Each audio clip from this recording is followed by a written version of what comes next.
नमो भगवते तस्मै कृष्णायाद्भुतकर्मणे रूप नाम विभेदेन जगत्कीर्ति यूयतः सच्चिदानन्दरूपाय विश्वभूतपत्यादिहेतवे तापत्रयविनाशाय श्रीकृष्णाय वयं नुमः।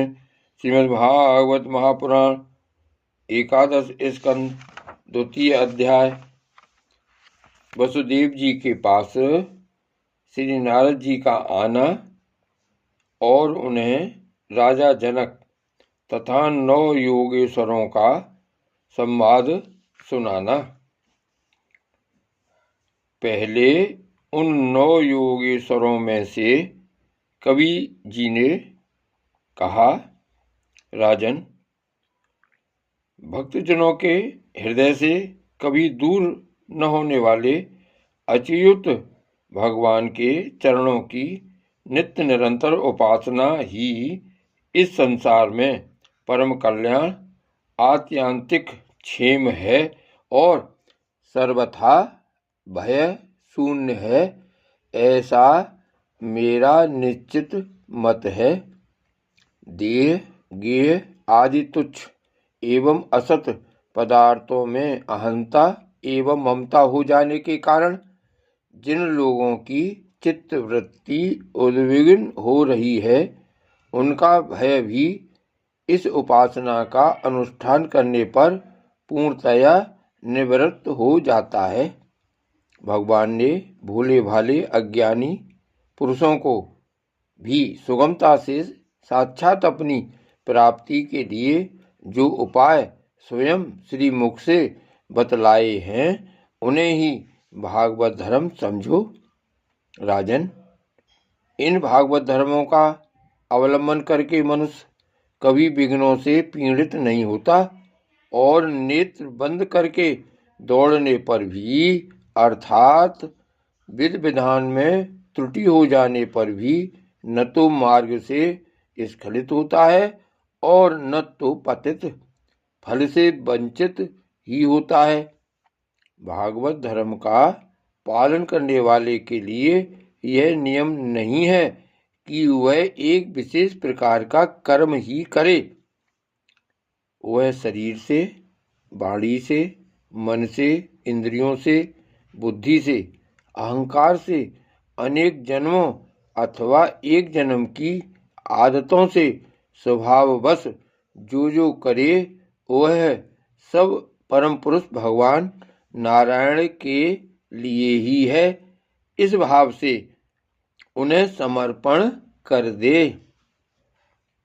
यही सरल से सीधा सा भागवत धर्म है।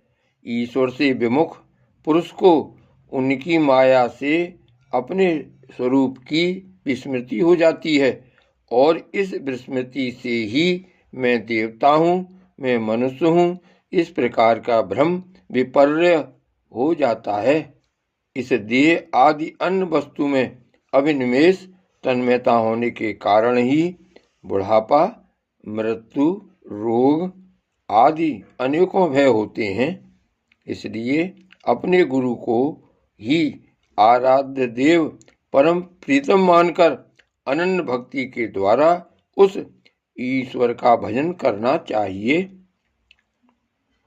राजन, सच पूछो तो भगवान के अतिरिक्त, आत्मा के अतिरिक्त और कोई वस्तु है ही नहीं, परंतु न होने पर भी इसकी प्रतीति, इसका चिंतन करने वाले को उसके चिंतन के कारण उधर मन लगने के कारण ही होती है।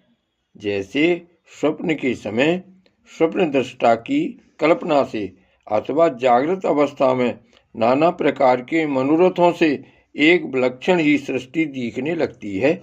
इसलिए विचारवान पुरुष को चाहिए कि सांसारिक कर्मों के संबंध में संकल्प विकल्प करने वाले मन को रोक दे, कैद कर ले। बस ऐसा करते ही उसे अभय पद की, परमात्मा की प्राप्ति हो जाएगी।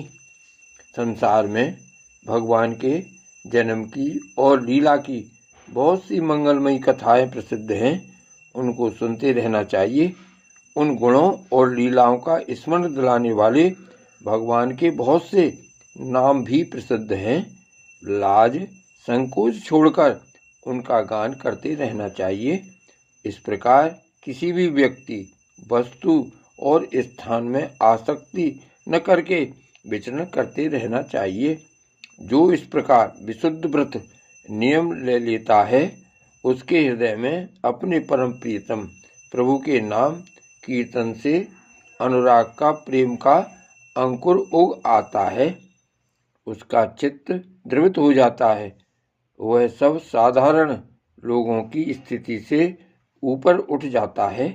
लोगों की मान्यताओं, धारणाओं से परे हो जाता है और दम से नहीं, स्वभाव से ही मतवाला सा होकर कभी खिलखिलाकर हंसने लगता है तो कभी फूट फूट कर रोने लगता है।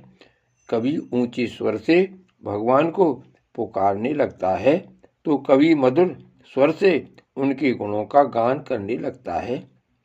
कभी कभी जब वह अपने प्रीतम को अपने नेत्रों के सामने अनुभव करता है, तब उन्हें रिझाने के लिए नृत्य भी करने लगता है।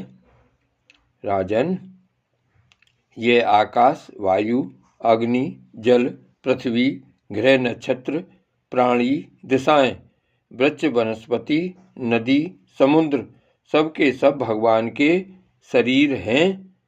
सभी रूपों में स्वयं भगवान प्रकट हैं।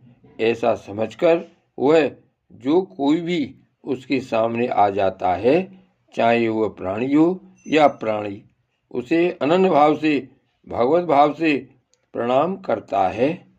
जैसे भोजन करने वाले को प्रत्येक ग्रास के साथ ही तुष्टि, तृप्ति अथवा सुख, पुष्टि, जीवन शक्ति का संचार और क्षुधा निवृत्ति, ये तीनों एक साथ होते जाते हैं, वैसे ही जो मनुष्य भगवान की शरण लेकर उनका भजन करने लगता है, उसे भजन के प्रत्येक क्षण में भगवान के प्रति प्रेम, अपने प्रेमास्पद प्रभु के स्वरूप का अनुभव और उनके अतिरिक्त अन्य वस्तुओं में वैराग्य, इन तीनों की एक साथ ही प्राप्ति होती जाती है।